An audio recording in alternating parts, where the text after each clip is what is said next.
The predictions were true after all, because this undoubtedly turned out to be one of, if not the best episode of Attack on Titan period. And even if you don't believe that this is the best episode in the entire series as a whole, but still you have to believe as a matter of fact that this is the best episode of this entire season period. Just that's it. It's as simple as that. This was a prediction and this was a theory going on for quite a long time now, especially considering the staff which was working around this episode. There were rumors going on surrounding this particular episode for a very long time, and this episode definitely delivered. This is easily a 10 out of 10 episode, no questions asked. And in fact, I'm not gonna critique as much this episode as some of the other ones. There's not really a lot to talk about here from a critiquing standpoint. I want to make individual videos about a lot of the things which are happening here, so stay tuned for that, I guess. But overall, if I want to give a proper review of this episode, just one word is enough to describe it, and that is fantastic. This was fantastic and sad and grim and terrible at the very same time, because this is just a classic mixed bag of emotions for me. Because there's everything in this episode. There's good, bad, there's terrible, there's everything. Like everything is mixed in it. And the word terrible, don't get me wrong here, it's not in relation to how bad this episode is, but rather how bad the story elements and plot points actually are, especially considering that character in the form of King Fritz, who, if you want to logistically say, is actually the biggest villain of the entire AOT series as a whole. I know, the topic of the quote-unquote big villain of the series is very debatable. For people, it's going to be a very subjective matter, a very subjective opinion, and it's definitely going to be swayed a lot on someone's own opinions. But with that being said, I definitely do believe that this is one of those characters who changed the story of Attack on Titan like no one has ever been able to do so.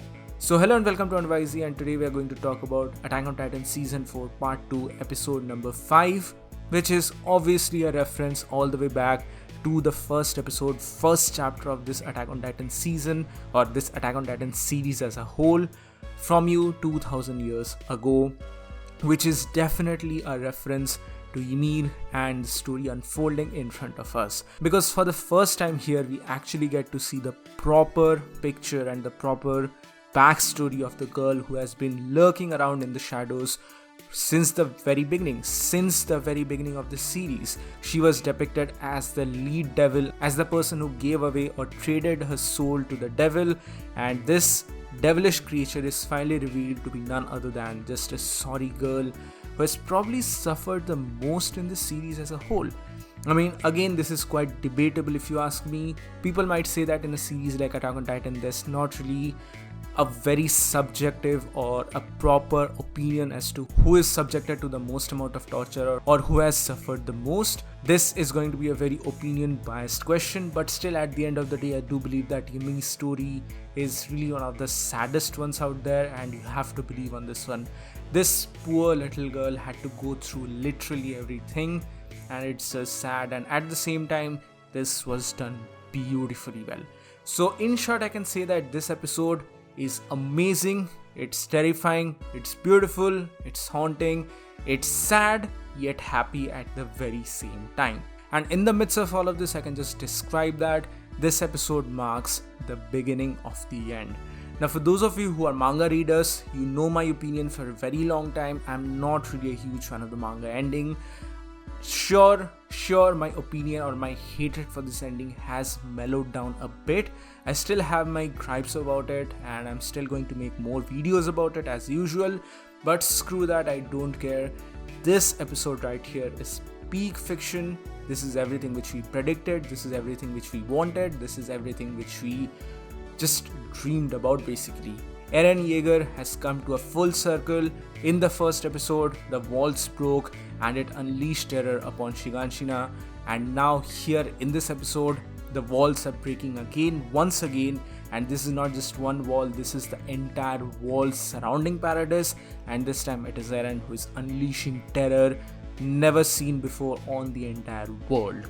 Now, this episode basically adapts the last parts of chapter 121 and the entirety of chapter 122, including some of the very, very gory elements. Now, this is something which I was wondering for a while, if AOT is going to showcase every single scene. Is there going to be some amount of censorship? And to be very frank with you, I'm fine with it. For the most part, they have not shied away from anything whatsoever, because in this episode we get to see the moment when Grisha just crushed down Ree's family, and this was just peak fiction. Let's just say this is peak fiction, because Mappa has improved a lot. A chef's kiss to Mappa, because thank you so much. This is the, you could say, spark which was missing from AOT for such a long time. Season 4 part 1 was not that good in my opinion, but here this is when Mappa is slowly taking the story in their own hands and molding it in a way which is just so pleasable. We know that CGI is going to stay here, we know that CG Titans are going to be a norm here, but even then, this was just beautiful to watch, and Grisha Yeager just, it was simply fascinating and terrifying at the very same time. We get some glimpses from last episode as well, where Grisha Yeager is having his mental breakdown, but there's more scene and more context provided here, specifically with how Grisha just obliterated this entire family. This was just incredibly well adapted by Mappa here, no questions asked. And beyond this, after all of this, we return back to the past dimension, and this begins the, you could say, mental battle between the Yeager brothers, the ideological battle, the warfare between Zeke and Eren Yeager, how Zeke wanted to destroy the next generation of the alien race so that this cycle of hatred stops once and for all, and how Eren's point of view is drastically and tragically different from all of this. But in the midst of all of that, one little girl appears on the scene who just changes the trajectory of this entire moment. Now here we have to keep in mind that Eren is in chains, because technically he's not having the royal blood, so he cannot control Ymir at this moment. So Zeke gives Ymir the order to destroy the next line of the Eldians, but Eren is obviously not going to stop at all of these things. He just breaks free from the chains with his anger exploding, literally his fingers just ripped off, and he goes and tries to stop Ymir at this moment. Zeke is taken aback by all of these things, because he knows that, or he yells that once Ymir starts moving, she is not going to stop at anyone's words, because she is a slave to the royal family. And with this, we finally get, or rather we finally enter into the flashback of Ymir through none other than Frida and Historia. Oh baby Historia, this was just too cute. But never mind that, the actual story of Ymir begins here. Now there's a lot to actually process here, there's a lot to actually talk about here. In fact, I'm just gonna make a separate video talking specifically about Ymir, the life of Ymir explained in a way, and we are going to see you there. But broadly speaking, Ymir is a slave, she's from a slave village, and the story sort of begins with the narration of Frida and how a person who loves others takes upon the sorrows of others, and a sort of philosophical debate, and how this boiled down to Ymir being a very kind girl who wanted to take the sorrows of other people, but that totally misfired upon her, because the entire clan just ratted her out and said that she's the person who's responsible for freeing or setting free the pigs in this particular area, because these are all slaves here. And this King Fritz, the original King Fritz, was just basically a big douchebag. This guy is probably, like I said before, one of the main villain characters, you could say. He could definitely qualify for a big villain of the Attack on Titan series. He's responsible for everything here, and he quote unquote sets Ymir free, but of course that's not the case here. We all know about it, because she's literally hunted down as a game, and in the midst of all that, she stumbles upon and falls down in the forest and somehow comes in contact with a tree, a very old tree, and here Haluchan finally appears. Say hello to Haluchan from the manga readers. I know that the anime only fans are going to have a lot of questions regarding what exactly is going on here, and like I said before, I'm going to make a separate video, non-manga spoiler video, for the anime only fans, talking about what exactly happened to Ymir and what exactly went wrong, because if I want to talk about it here, it's gonna make it a really big video. So basically, because of this interaction, let's just say that this spine looking thing is, the original devil, as the story has always depicted that how Ymir sold her soul or traded her soul to the devil. So let's just say that this is the devil which granted Ymir the power of the Titans, and for the very first time she transformed into this founding Titan. This was incredible. The animation, the music, the choreography, the storyboarding, it was just near perfect. It's everything which I wanted to see. And like I said before, this is beautiful, at the same time tragic. This is incredible, at the same time disturbing. This is happy, at the same time sad. And with this, Ymir finally comes back to King Fritz. You would believe that since she has power now, she could have rebelled against the king, but no. She is just broken down by this King Fritz guy, and it's sort of like a Stockholm syndrome where she's dependent upon her oppressor, and she... Okay, no more. If I say anything more, it would be entering down the spoilers territory. But basically, she comes back to the king, and the king exploits her in every possible way. Emotionally, physically, and in every being, she is exploited by this king. And using this newfound power, the king basically destroys the entire world. He subjugates the Marleyan race. He is just a total douchebag, and this begins the Marleyan Wars as well, the Titan Wars as well. And in the midst of all that, he starts giving her his offsprings as well.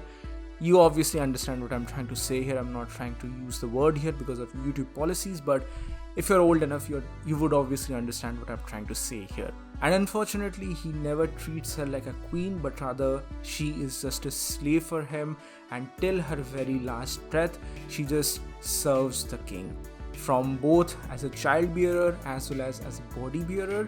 And in the end, she is killed when she tries to save the king from a sneak attack. But that's not where her story ends. And here Mappa has justifiably censored some of the moments because this was just too damn gory. Essentially what happens here is that in order to continue this race of the Titans, Ymir's body is cut off in pieces and she is fed to the daughters of Ymir and the king. The king had 3 daughters, and these are the 3 daughters on whose name the walls are actually formed around Paradis. And yes, this is how the story actually began. This is how the powers of the Titans, the 9 Titans, are actually passed down from generation after generation. 3, then 3, then 3, and like that. 9 Titans are born out of the body of Ymir, and every Titan represents some essence or some aspect of the original founder Ymir. And that's how the story unfolds, and we are given the true flashback of Ymir as a whole, and how for this entire time she has been trapped in this past dimension even after her death, and she has been serving the royal family by creating all of these Titans. That's why she was able to rebuild the body of Zeke, because she's the one who is controlling the true powers of the Titans, and she's the one being still to this day manipulated by the royal blood. And it is at this moment when Eren finally is able to break this cycle once and for all, because he yells at her that you are not a slave, you are not a god, you are just a human being. You have your own free will, you have your own freedom, you do not have to be a slave to this royal family. And for the very first time, we actually get to see her eyes. Now, eyes definitely play a very big part in the entirety of Attack on Titan, you all are aware of it. And throughout the entirety of this episode, Yumi's eyes are not actually seen by us. We cannot see Yumi's eyes. It's always a shadowy, shade over her eyes, which was obviously a deliberate thing in the manga, and I'm glad that the anime has carried it forward.